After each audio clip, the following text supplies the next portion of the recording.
হাতগুলোকে মাদ্রাসা পাঠা পারবে, বড্ড বেয়াদব। ওদের তো কোনো নির্দিষ্ট দেশ নেই, সারা পৃথিবীটাই ওদের দেশ। সুভাষচন্দ্র বোস নাম শুনেছেন নিশ্চয়? কে বাঙালি আর কে বাঙালি নয় তার বিচার করবেন দেবী মহামায়া।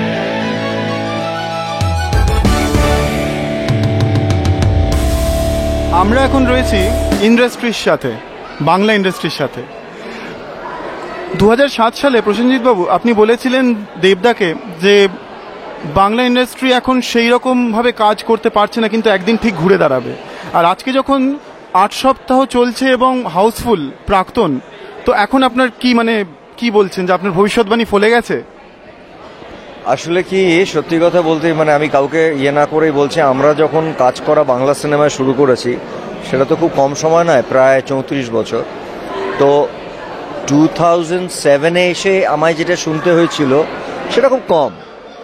আসলে আমরা যখন কাজ করা শুরু করেছিলাম তখন বাংলা সিনেমা ইন্ডাস্ট্রিটাকে মৃত হিসেবে ডিক্লেয়ার করেছিল। এখন আমাদের এই নতুন প্রজন্মের প্রচুর নায়ক, নায়িকা, পরিচালক এরা এসছেন এখানে, এবং এসছেন খুব দায়িত্ব নিয়ে এসছেন। তাদের প্রত্যেকের এখন ভীষণভাবে দায়িত্ব সম্পূর্ণ কাজ করছেন তারা।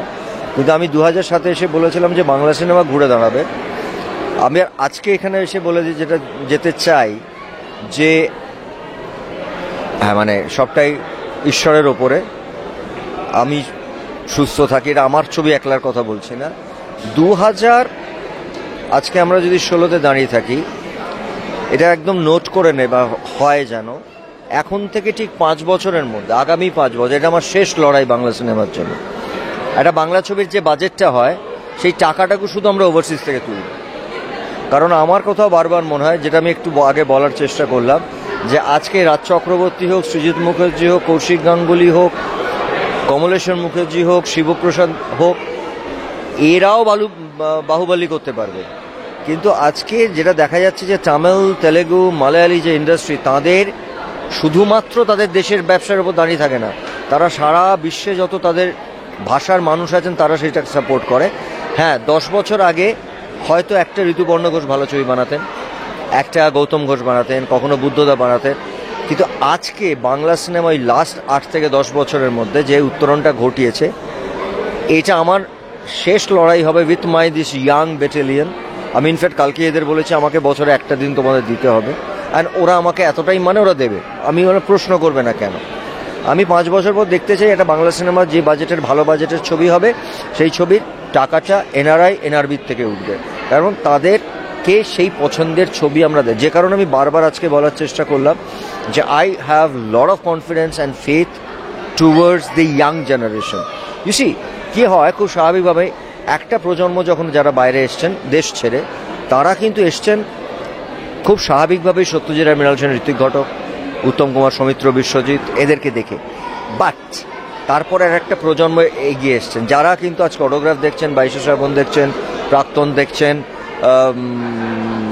ভূতের ভবিষ্যৎ দেখছেন, আর বড় এই ছবিগুলোকে রিফ্লেক্ট করেছে। এটা খুব পজিটিভ সাইন আজকে, যে আমাদের একটা, আমি যে কারণে বললাম যে আমরা মঞ্চে যারা আছি তারা বেশি না আপনারা বেশি, এত বড় একটা রিপ্রেজেন্টেশন এখানে হয়েছে। এবং আমার দৃঢ় বিশ্বাস সারা পৃথিবীর যে বাঙালি আছে তাদের কাছে আমরা ছবি নিয়ে পৌঁছাবো এবং তারা ছবি দেখবেন। এবং প্রফেশনালি আমরা যদি এই সাপোর্টটা না পাই, হ্যাঁ কোনোটা হয়তো মন্দ হবে, কোনোটা ভালো হবে, কোনোটা খুব ভালো হবে, কিন্তু ছবি আমি বলতে পারি 110টা ছবি যদি আজকে বছরে রিলিজ করে, আমি দায়িত্ব নিয়ে বলতে পারি 15 থেকে 20টা ছবি জাতীয় স্তরের ছবি এখন আমরা বানাচ্ছি। একটা হিন্দি ছবি করতে লাগে মিনিমাম 20 কোটি টাকা, আমাদের পরিচালকরা সেই ছবিটায় বানাচ্ছে 2 কোটি টাকা।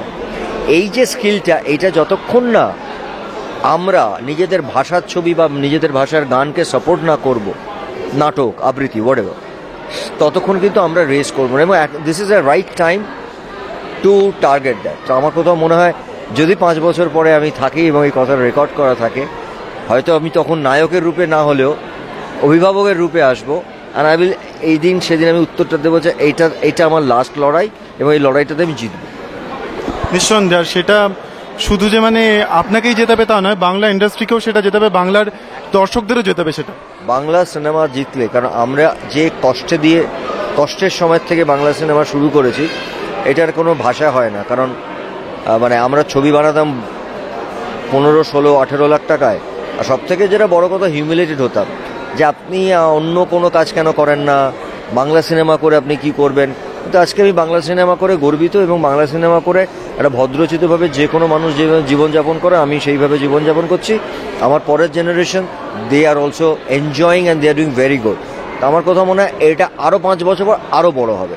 এটা আমার জেতা নয়, এটা বাংলা সিনেমা জিতলে আমি জেতা, আমি মনে করি। নিঃসন্দেহে বুমবাদের সাথে আমরাও আশাবাদী, এবং বাংলা পডকাস্টের জন্য বুমবাদা যদি কিছু বলেন। আই থিঙ্ক আমার আন্তরিক শুভেচ্ছা রয়েছে, আমার অভিনন্দন রয়েছে, এবং আপনারা সবসময় থাকবেন আমাদের বাংলা ছবির সঙ্গে, আমাদের বাংলা গান, বাংলা উদ্ধৃতি, বাংলা সংস্কৃতি। এবং আমি এক্ষুনি একটি বাচ্চাকে মিট করলাম, ওর বাবা মা বললো যে ও বাংলা বুঝতে পারে, ও বলতে পারে না। কিন্তু এই যে বাচ্চাটা এখানে বড় হচ্ছে, তাকে কিন্তু বাংলাটা বুঝতে হবে, তাকে হয়তো বাংলা পড়তে হবে না, কিন্তু বাংলাটা বুঝতে হবে। বাংলার, কারণ আমাদের একটা জিনিস ভুললে হবে না, আমরা যে কোনো জাতেই যেখানেই দাঁড়িয়ে থাকি, we have to know our root.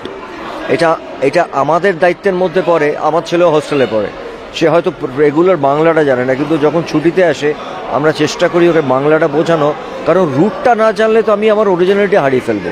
তো সেটা মনে হয় এখন যারা প্রজন্ম, তাদের যারা ছোট এখন আসছে, তাদেরকেও আমাদেরকে অনেক কিছু দেওয়ার আছে, তাদেরকে সেইভাবে তৈরি করতে হবে। কারণ তারাও যারা বড় হয়, ফেলুদা পড়ে, ব্যোমকেশ পড়ে, জানতে চায়, বুঝতে পারে, কারণ কালচারটা দরকার। সেটা আমি বলবো আপনাদের মাধ্যমে আপনারা খুব বড় একটা কাজ করছেন, তো keep it up. Thank you, অনেক ধন্যবাদ বুমবাদা, অনেক ধন্যবাদ Prosenjit. Thank you so much, ভালো থাকবেন, সুখে থাকবেন।